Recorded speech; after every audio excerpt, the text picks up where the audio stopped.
I want to address a couple of things real quick. When you're rolling around, when you're trying to do this kind of stuff, no live weapons, okay? If you notice, I changed over my firearm. I have a blue gun here, okay?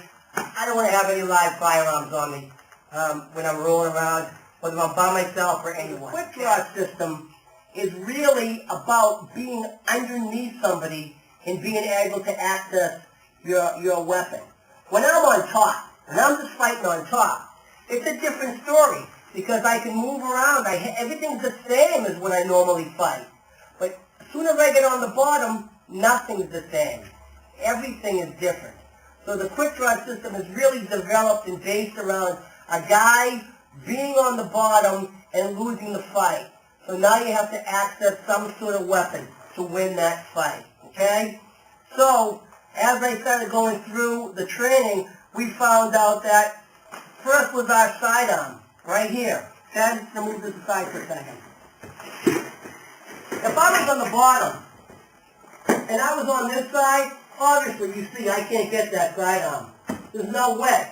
The only thing I have to do is get myself up and over on this side and then try to get my sidearm like this. Alright? That's a long way to go, my friends. With this kind of stuff on, that is a long way to go. Alright, so we started putting some weapons in different places. Maybe up top. Maybe here. Like I showed you before, I have a knife I carry right here. Okay? Not bad unless someone's on top of you. Because now when you're on your back and you got someone on top of you, you cannot grab or access anything here. You just can't do it because the weight is on you. North, south, anywhere. If he's on this side, I have to get up if I'm fighting on this side.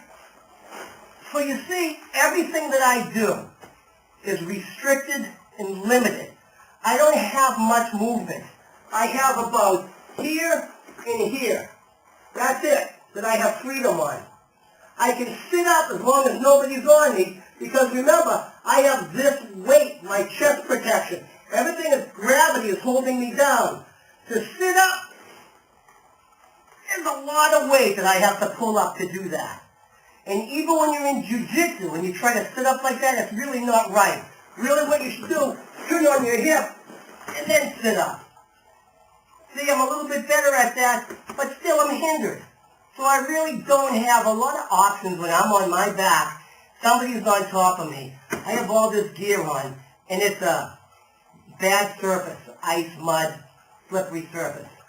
So we went through a lot of different ways, and we put weapons all over our body to try to find out, what weapon can I actually get to, knife or gun or whatever, and what position can I get in where I can access that instantly almost every time, regardless of my surface, no matter how much gear I had on, okay? So we're going to cover that in 1 minute. Weapon placement. As you guys have seen, the ankle rig is where we found out where it's going to go. And I'm going to tell you a quick story about how I got that. Sitting at the bus station, and big, heavy guy sat down. Okay, he was sitting there, and I saw him tie his shoes. Okay, and when he was sitting down like this, here, he grabbed his ankle, and he pulled his foot up, and he tied his laces. Okay, and I thought to myself, the light went off, and I said, wow, if that big, heavy guy could reach his ankle, so couldn't someone reach their ankle if they had all this gear on. Because when you have this gear on, it's like being a lot heavier, because everything is wider. Okay, you don't have the mobility. You're all of a sudden like a very heavy person who just can't move. You're like that now. So if you look at any heavy person, you're going to find out that his laces are always tied on the inside here. Because that's how he has to grab and pull up. So immediately I realized that that's the spot to put the weapon on, right there. Now before I was using a firearm, my 38. Today I just happen to have a TDI ankle knife. Works the exact same way. So you'll be able to see that in this limited position that I'm in, I can access my weapon. the only weapon I could access every time in poor condition was my ankle rig. That is it. There's no more. I real quickly just want to discuss a little bit and talk about the ankle rig and what I've done to modify this. Okay? It's a little bit unusual. When most people carry some kind of ankle gun or ankle knife, they carry it, if you're a right-handed person, they usually carry it on the inside of the weak leg so that they can reach down, pick it up, and shoot, or reach in and pull it out. Okay? My system that I've created is completely backwards and upside down and opposite. Okay? How mine is on the hand that you shoot with, the hand that you use a knife with, the hand that you write with. The ankle rig is put on that leg on the inside with the butt forward. So if it was a firearm, it'd be facing front. If it's a knife, it's facing front. Okay? Why that and not the other side? I'll explain to you. If you got somebody on top of you and you're fighting with them, you can't reach around and grab that. Somebody's in your way. Okay? We've done it. Maybe a few positions you can reach it, but you can't reach it on all the positions. Underneath the mount, underneath cross-side, underneath north-south, with somebody on your back, that kind of thing. Okay? When it's on your strong side, here, you can reach it. If I had the butt end backwards, and I was like this, I'd have to reach down like this to pull it out. Difficult. Very difficult. This way, I just put my hand on the inside of my leg and follow it down. Remember earlier, I had that shield on and it got all fogged up? Well, let me tell you something. When you're fighting in low light or it's smoky and, you know, there's a lot of activity going on, your visual isn't going to be so good. So it's a lot of sensing, okay, a lot of feeling. So really what you're going to do is you're just going to follow the contour of your leg down, like this. Put your hand right on it.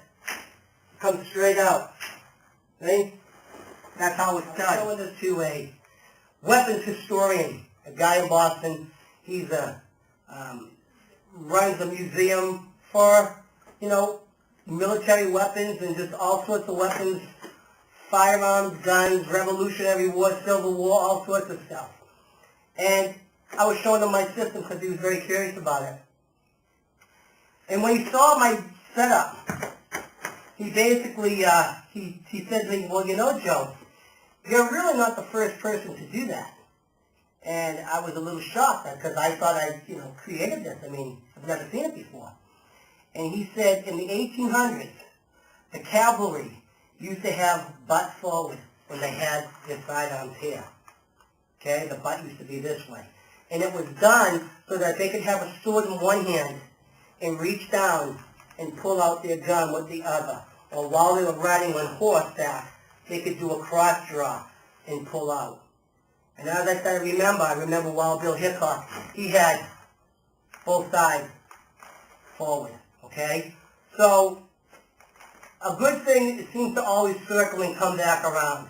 All right? So really what worked back then in the 1800s for cavalry is working for us now. But what I do want to point out is that, you know, ground fighting and getting weapons, I didn't create that. Since the beginning of man, people have been fighting on the ground, picking up sticks and rocks and boulders. Okay? So it's not my brainchild to say to myself, geez, you know, wouldn't it be great if we were on the ground and we could use a weapon? It's been going on.